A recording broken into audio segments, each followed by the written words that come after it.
Bien, arrancamos entonces con la corrección del taller 3, que sería Biología Humana. Lo primero que teníamos nos hablaba sobre el impulso nervioso. Nos pedía que viéramos un videíto. ¿Lo vieron al videíto? Estaba bastante bien explicado ese video. Por eso lo pusimos. Es un video que para mí explica bastante bien las etapas del impulso nervioso. Vamos con las preguntas. ¿Cualquier estímulo puede despolarizar una membrana?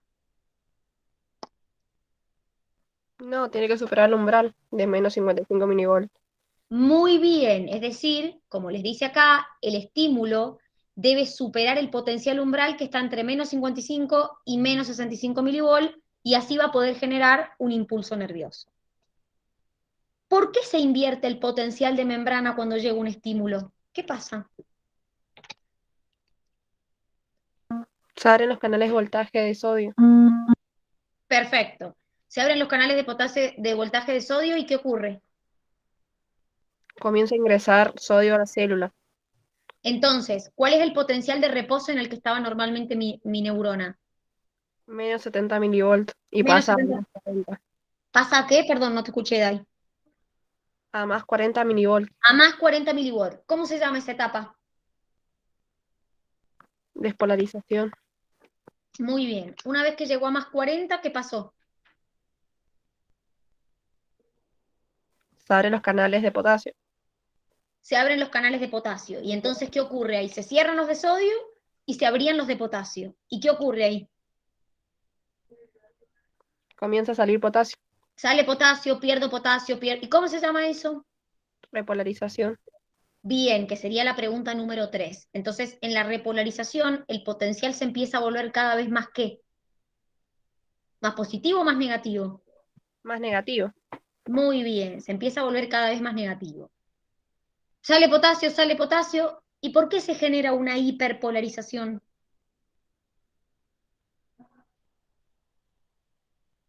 Porque se volvió más negativo de lo que era. Pasó Y a perfecto, menos 90. llegó a menos 90. ¿Y por qué se volvió más negativo de lo que era? Salió más potasio que el que tenía que ser. Muy bien, entonces cuando llego a la hiperpolarización, ¿qué pasa? ¿Qué ocurre cuando estoy en una hiperpolarización? ¿Sigue saliendo potasio, sigue saliendo potasio, sigue saliendo potasio o qué hago? No, se cierran los canales de potasio. Se cierran los canales de potasio, pero yo quedé con un potencial de menos 90. Y entonces, ¿cómo hago para volver al potencial de reposo otra vez?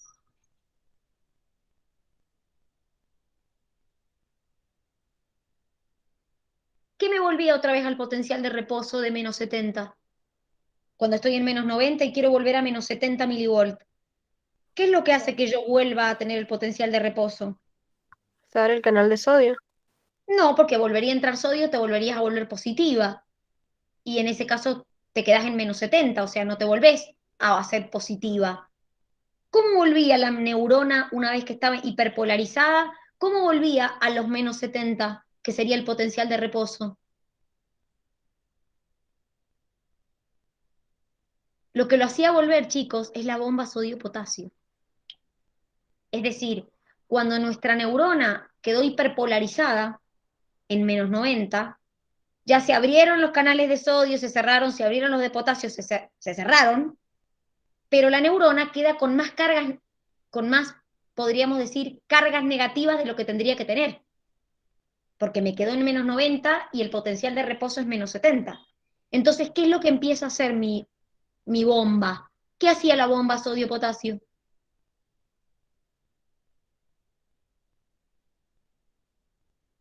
¿Qué empezaba a hacer la bomba sodio, potasio? ¿Qué hacía? ¿Cómo funcionaba? ¿Qué Sacaba sacaba y qué me... sodio y metía potasio. Entonces, cuando yo quedo con el potencial de menos 90, para yo volver al reposo, la bomba sodio-potasio empieza a sacar sodio, a meter potasio, a sacar sodio. Entonces, al sacar sodio, empiezo a perder cargas positivas y empiezo a entrar potasio que tiene carga positiva. Entonces, por eso vuelve a la normalidad, que es menos 70 milivolts. ¿Cuáles son las concentraciones de intra y extracelulares y cuáles son los iones más importantes que hemos estado mencionando? A ver, Lo más importante son el sodio y el potasio. Muy bien, los más importantes son el sodio y el potasio. ¿Dónde está más el sodio y dónde está más el potasio? El sodio extracelular y el potasio intracelular.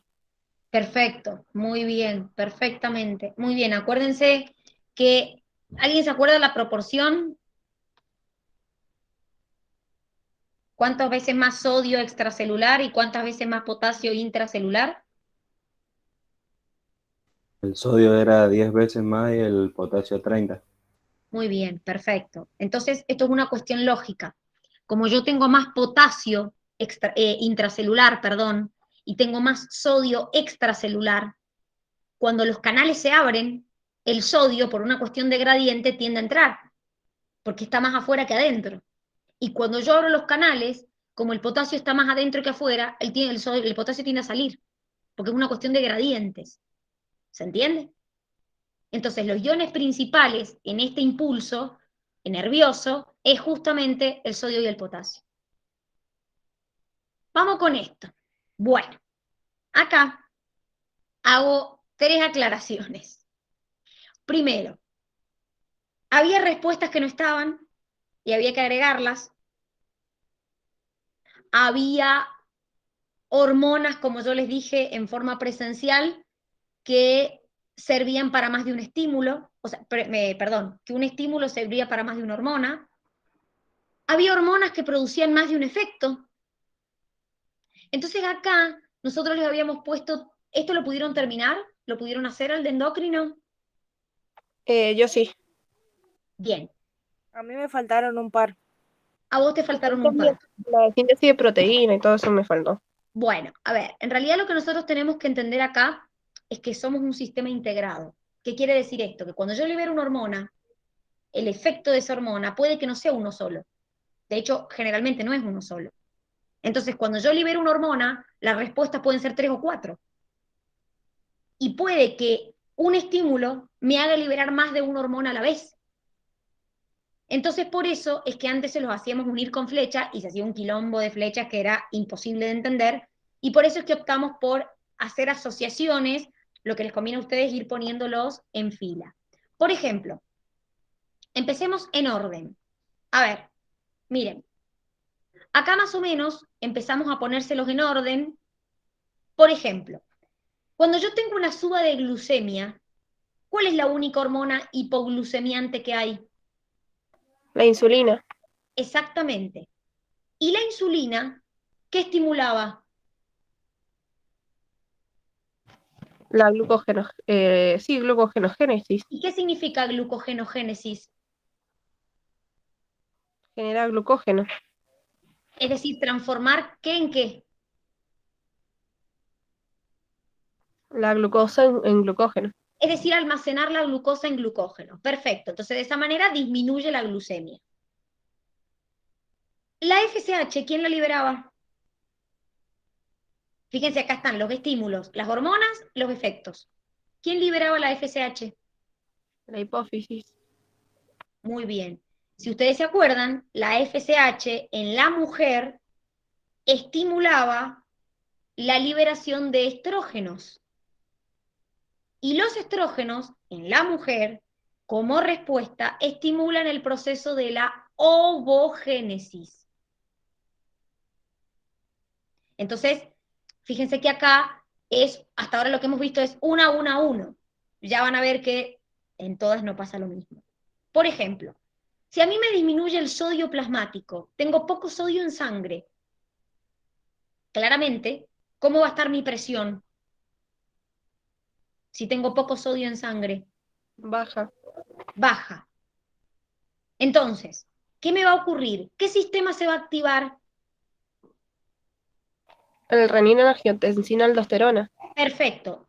Fíjense que acá sodio plasmático y presión baja los hemos puesto a continuación porque justamente una disminución en el sodio plasmático genera una presión baja. Entonces, ¿qué generarían los dos? Se activa el sistema renina-angiotensina-aldosterona. Ese sistema renina-angiotensina-aldosterona, ¿qué termina por formar? Cuando el angiotensinógeno se convierte en angiotensina 1. ¿El 1 en qué se convertía? En angiotensina 2. Perfecto. Por eso acá sale angiotensina 2 y angiotensina 2. ¿Qué hacía la angiotensina 2? ¿Estimulaba la liberación de quién?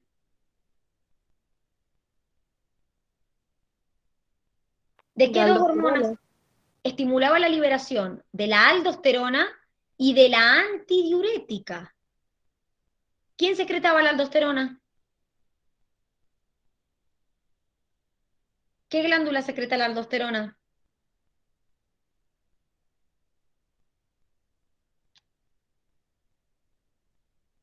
La glándula suprarrenal, puntualmente la corteza, chicos, es un mineralocorticoide. ¿Y la antidiurética, quién la secreta?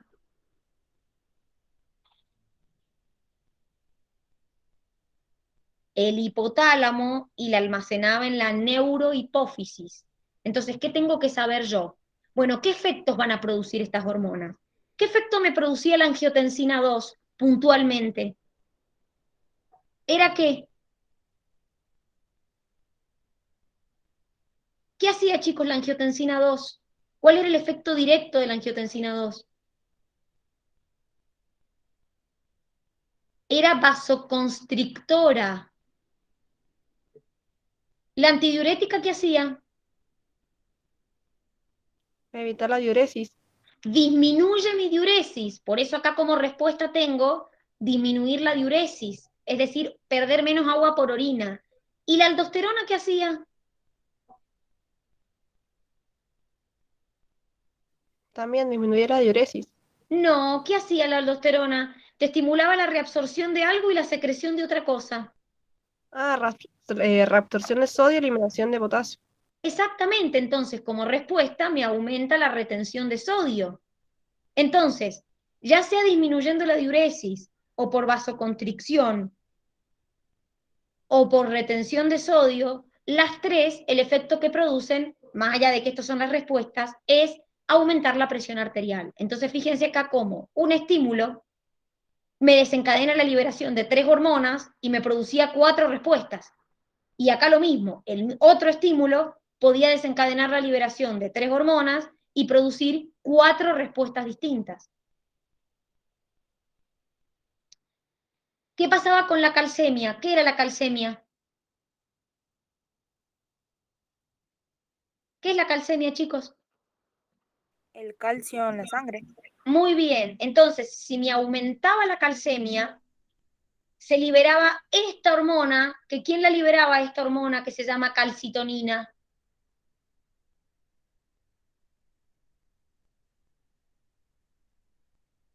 ¿Quién liberaba la calcitonina, chicos? La glándula tiroides, chicos, liberaba la calcitonina. Además de liberar T3 y T4, libera calcitonina. ¿Qué hacía? Y el efecto contrario, disminuir la calcemia. ¿Cómo hacía para disminuir la calcemia?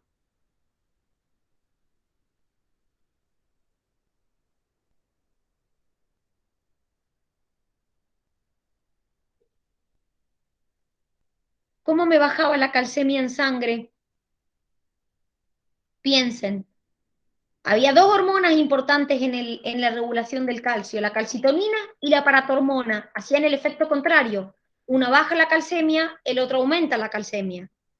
Entonces, la calcitonina, ya les dije que, bueno, lo tienen ahí de hecho, ¿qué les dije yo? Que la calcitonina es liberada por las tiroides y obviamente el efecto, como les dije ahí, es disminuir la calcemia. ¿Cómo hacía para hacer eso? ¿Cómo hacía para disminuir la calcemia? Porque está perfecto, la disminuye, pero ¿cómo? Porque la paratormona hace el efecto contrario, te aumenta la calcemia. ¿Cómo hacía para hacerlo la calcitonina?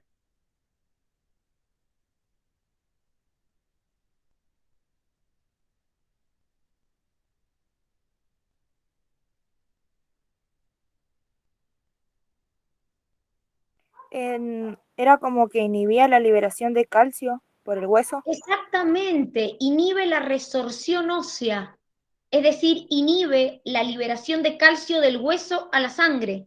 Entonces, por eso, como inhibe ese proceso de pasaje de calcio del hueso a la sangre, es que disminuye la calcemia. Ese es el método en el que la calcitonina disminuye la calcemia. Bueno, no hemos alcanzado a ver todas, lo vamos a terminar de corregir el viernes porque son un montón. Por favor, les pido que si no han terminado el taller 3 que lo terminen, porque el día viernes lo vamos a corregir presencial. ¿Estamos? Así que por favor, si no lo han podido terminar, termínenlo para el día viernes. ¿Se entendió? Nos vemos el día Sí, viernes, que Dani. tengan una linda tarde. Chau, chau. Nos vemos.